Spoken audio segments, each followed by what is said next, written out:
Lahir di Nabi di Nanggro Mekah, Nanggro Madinah, kubu Maulana urus selanyan, tanggai 12 ni batun gajah.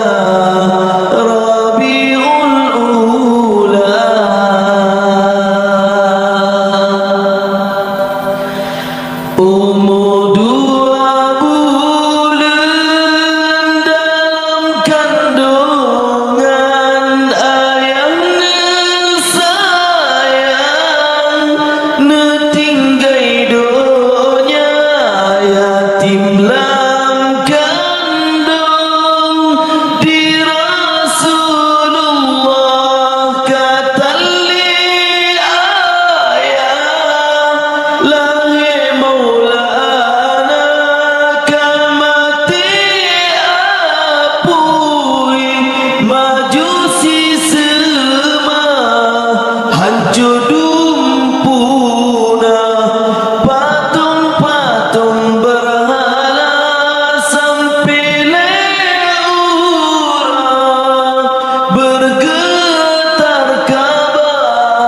senang di Ka'bah dengan lahir Maulana.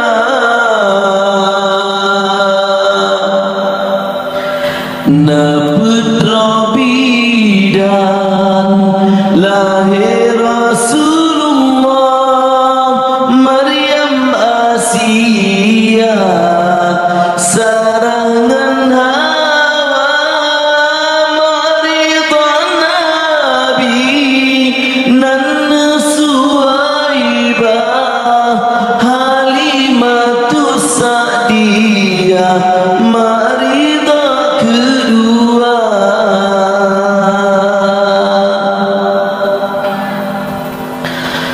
Umur 6 tahun di Rasulullah, hendak Allah sakit di pamana, trip sakit wafat Aminah, lihat tali ayah kata lompat yatim piatu masa cut Nabi hendak berapi nyan kehudip Maulana tinggai sajane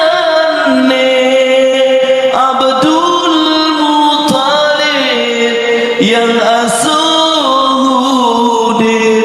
masa cuti Maulana.